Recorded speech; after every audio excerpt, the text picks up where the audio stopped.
मेरी भीगी भीगी सी पलकों पे रह गए, जैसे मेरे सपने बिखर के।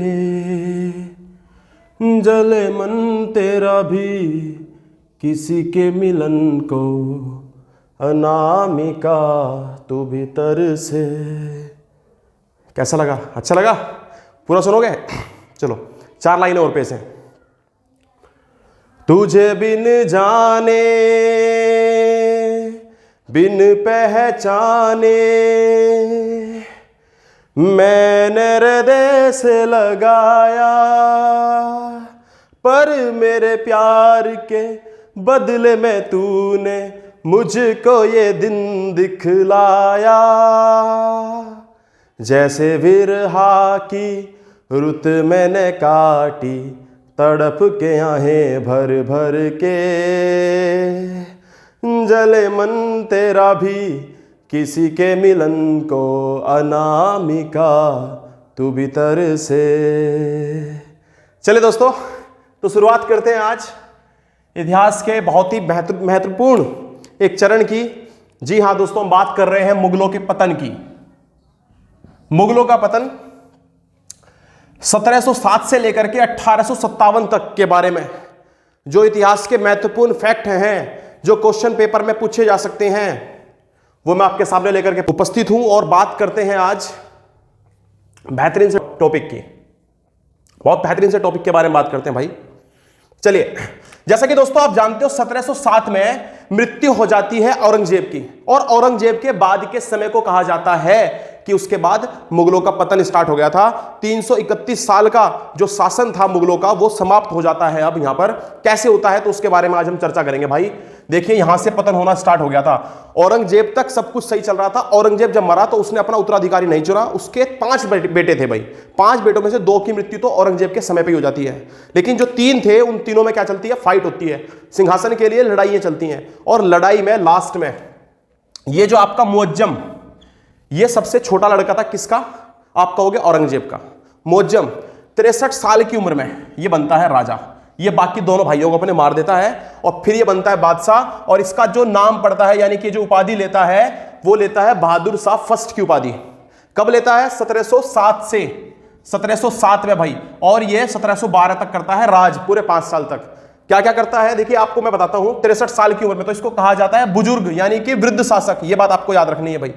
वृद्ध शासक कहलाता है ये। इसी को कहा जाता है साये बेखबर। इसके राज में क्या हो रहा है इसे कुछ भी इतनी जानकारी नहीं होती थी, इसलिए इसका नाम पड़ गया है इतिहास में साये बेखबर। ये बात आपको अच्छी तरह से भाई याद रखनी है। उम्मीद करता हूं समझ में आई होगी। चलिए, क्या बताया मैंने बताया आपको मुगलों का पतन स्टार्ट हो गया है, और जो पहला शासक बनता है इसका नाम है बहादुर शाह फर्स्ट। वैसे नाम इसका ओरिजिनल था मुअज्जम, और 1707 में यह बनता है शासक। 63 साल की उम्र में शासक बनता है, इसलिए सबसे वृद्ध शासक भी कहलाता है, कि जो सबसे ज्यादा उम्र में शासक बनने वाला है। चलिए खैर, इसके बाद 1712 में 1712 से लेकर के 1713 तक कौन बनता है? ये होता है जादर शाह। इसको कहा जाता है लम्फर मूर्ख शासक। लम्फर मूर्ख शासक के नाम से कौन जाना जाता है? ये इतिहास में क्वेश्चन पूछा जा सकता है भाई। तो आपका जवाब रहना चाहिए जहादर शाह। आप याद रखोगे भाई। चलिए, इसके बाद चर्चा करते हैं। उसके बाद जो अगला शासक आया, इसका नाम था फर्रुखसियर। 1713 के बाद, यानी कि 1713 से लेकर के 1719 तक 6 साल तक ये शासन करता है। और इसी के समय पर भाई याद रखना है, इसी के समय पर जो था ना, वो इसके समय पर जो अंग्रेजों का जो रवैया था, यानी कि जो अंग्रेजों की लूट पाट जो थी, यानी कि कुल मिलाकर के आप कह सकते हो अंग्रेजों को अधिकार जो है, अधिकार अगर किसी ने भारत पर शासन करने का दिया था तो वो इसके समय से पड़ गया था, फर्रुखसियर के समय से। फर्रुखसियर ने क्या किया? अंग्रेजों को व्यापार में छूट दे दी। भारतीय नाराज हो गए, इसलिए इसको आज भी किस नाम से जाना जाता है? घृणित शासक के नाम से। अंग्रेजों को इसने क्या कर दिया था? अंग्रेजों को मैग्ना कार्टा दे दिया था, अर्थात अधिकार पत्र जिसको कहा जाता है, शासन करने का या फिर क्या करने का? व्यापार करने का। अगर किसी ने अधिकार पत्र दे दिया था, मैग्ना कार्टा अगर किसी ने दे दिया था, तो वो कौन था? फर्रुखसियर। इसने सिर्फ एक काम अच्छा करा, वो क्या? किसने? जयसिंह। अभी जयसिंह कौन है? जयसिंह वही जिसने जंतर मंत्र बनवाया था भाई। जंतर मंत्र जिसने बनवाया था, तो जयसिंह को इसने सवाई राजा की क्या दी थी? उपाधि दी थी। तो पेपर में क्वेश्चन पूछता है जयसिंह को सवाई राजा की उपाधि देने वाले शासक का नाम, तो आप बताओगे फर्रुखसियर। ठीक है भाई, इतनी बात आपको अच्छी तरह से याद रखनी है। मैं पूछूं अंग्रेजों को मैग्ना कार्टा का अधिकार कब दिया था, अर्थात अधिकार पत्र कब दिया था, शासन करने का अधिकार मतलब व्यापार करने का अधिकार कब दिया था इसने, तो आपका जवाब रहना चाहिए 1717 में भाई। चलिए ये बात आपके समझ में आई होगी। इसके अलावा अब आपका आता है मोहम्मद शाह, इसको कहा जाए मोहम्मद शाह रंगीला, इसको रंगीला शासक के नाम से भी जाना जाता है, रंगीला शासक। इसने 1719 से लेकर के 1748 तक शासन किया, 1719 से लेकर के 1748 तक शासन किया भाई। ये एक ऐसा शासक था, मतलब ये इतना डरा हुआ शासक था, इतना कमजोर शासक था, इतना दुर्बल शासक था कि आपने नाम सुना होगा ना बाजीराव, बाजीराव प्रथम, बाजीराव फर्स्ट, सबने देखी होगी बाजीराव मस्तानी, है ना। तो बाजीराव फर्स्ट जो था उसने 500 सैनिकों के साथ दिल्ली पर क्या किया, हमला किया, और दिल्ली पर हमला करने के बाद इसने जो है वो क्या कर दी, दिल्ली छोड़ दी, दिल्ली छोड़ करके भाग गया था। 500 शासकों के डर से, 500 सैनिकों के डर से ये क्या हो गया था, दिल्ली छोड़ करके भागने वाला शासक अगर पूछा जाए तो आप कहोगे मोहम्मद शाह रंगीला। इसी के समय पर जो ईरान का क्या कहलाता था, ईरान का नेपोलियन, ईरान का नेपोलियन कौन कहलाता था, नादिर शाह। ये बात आपको याद रखनी है, नादिर शाह के समय पर, नादिर शाह जो था जो कि ईरान का नेपोलियन कहलाता था भाई, ईरान के नेपोलियन को याद रखना है आपको। ईरान के नेपोलियन ने इसी के समय पर क्या करा था, दिल्ली पर आक्रमण करा था, और जो कोहिनूर हीरा है वो लेकर के चला गया था। 70 करोड़ रुपए हीरा, कोहिनूर हीरा और तख्ते ताउस, ये किसके समय पर लेकर के गया था नादिर शाह, तो आप कहोगे भाई मोहम्मद शाह रंगीला के समय पर।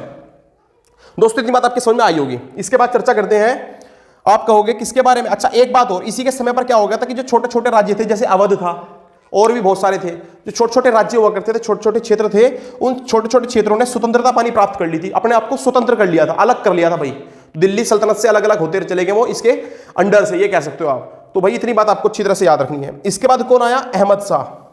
अब ये जो अहमद शाह ये कब आता है, ये आता है 1748 से लेकर के 1754 तक ये शासन करता है। इतनी बात आपको अच्छी तरह से याद रखनी है भाई।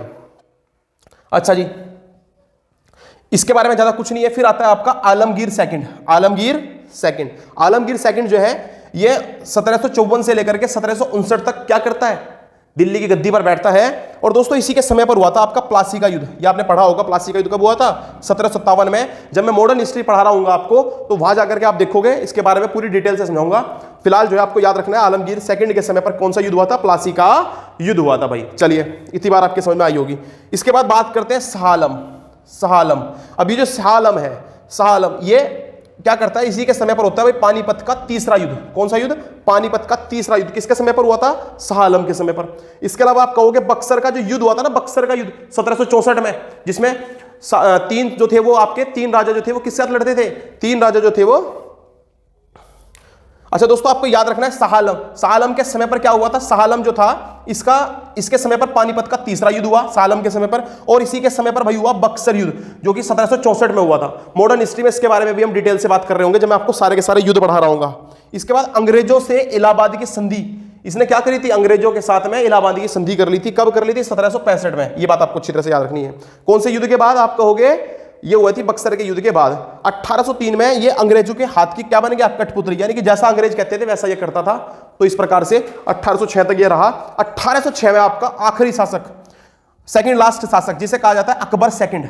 अकबर सेकंड जो था वो 1806 से लेकर के 1837 तक क्या रहा, शासन करा इसने। और अंग्रेजों के संरक्षण से ये क्या बना था, राजा बना था। तो कोई अगर इतिहास में क्वेश्चन पूछा जाए उस मुगल शासक का नाम बताइए जो कि अंग्रेजों के संरक्षण द्वारा, यानी कि अंग्रेजों ने जिसको क्या बनाया था, आप कहोगे राजा बनाया था। तो आप क्या कहोगे, कौन था, आप कहोगे अकबर सेकंड। राजा राम मोहन राय को इसने ही राजा की उपाधि दी थी, ये बात भी आपको याद रखनी है। पेंशन लेता था ये किससे, अंग्रेजों से। अंग्रेजों ने इसकी पेंशन बंद कर दी थी। तो राजा राम मोहन राय जो थे वो इसके लिए इंग्लैंड गए थे कि भाई इसकी पेंशन के लिए इसने बात करी थी। राजा राम मोहन राय के पास आया था कि अंग्रेजों से बात करो, तुम अच्छी तरह से बातचीत कर सकते हो और बातचीत करके मेरी पेंशन दोबारा से चालू करवा दो। तो भाई ध्यान रखना है, राजा राम मोहन राय को इसने कौन सी उपाधि दी थी, राजा की उपाधि। इसके बाद आपका आता है आखिरी शासक जिसका नाम था बहादुर शाह जफर सेकंड। बहादुर शाह जफर सेकंड। जफर जो है वो इसलिए कहा जाता है इसको क्योंकि जफर के नाम से ये कविताएं लिखा करता था। इसके जो लेख हैं वो आपको मिलेंगे जफर के नाम से। तो ये अच्छी तरह से याद रखना, 1837 से लेकर के 1857 तक, यानी कि 20 साल तक ये क्या करता है, शासन करता है। जो आपने नाम सुना होगा मिर्जा गालिब का, मिर्जा गालिब बहुत बड़े जो है वो क्या है, आप कहोगे बहुत बड़े कवि हैं, कवि थे मतलब उस टाइम पर। तो उन्होंने क्या, उनके समय पर ये था कौन, उस टाइम पर दिल्ली का शासक कौन था, आप कहोगे मिर्जा ये क्या नाम, बहादुर शाह जफर सेकंड। किसके समय पर, मिर्जा गालिब जो था वो इसी के समय पर था। इसी के टाइम पर मिर्जा गालिब था। 1857 में अंग्रेजों ने कैद करके, जब 1857 में युद्ध हुआ, 1857 की जब क्रांति हुई, 1857 की क्रांति में जब ये क्या कर रहा था, यहां से भारत की तरफ से यानी कि भारतीय शासकों की तरफ से ये कर रहा था, नेतृत्व कर रहा था, तो अंग्रेजों के साथ जब युद्ध हुआ तो अंग्रेजों ने जीत लिया युद्ध को। भारतीय शासक मतलब ये उसमें हार गया था, और हारने के बाद अंग्रेजों ने इसको कैद करवा करके कहां भेज दिया, बर्मा भेज दिया, रंगून में, और रंगून में भेज दिया। वहां पर लकवे के कारण 1862 में इसकी क्या हो जाती है दोस्तों, मृत्यु हो जाती है, और इस प्रकार से मुगल डायनेस्टी जो पूर्ण रूप से समाप्त हो जाती है। तो 1707 से लेकर के 1857 तक की क्रांति के बारे में हमने पढ़ा है। आज 1857 तक के बारे में पढ़ा है, किस प्रकार से मुगलों का यहां पर जो था वो बिल्कुल पतन हो गया। और इसके बाद दोस्तों अब हम पढ़ रहे होंगे नेक्स्ट वीडियो में मॉडर्न हिस्ट्री, जो कि बहुत ही ज्यादा महत्वपूर्ण है, बहुत ज्यादा रोमांचकारी है।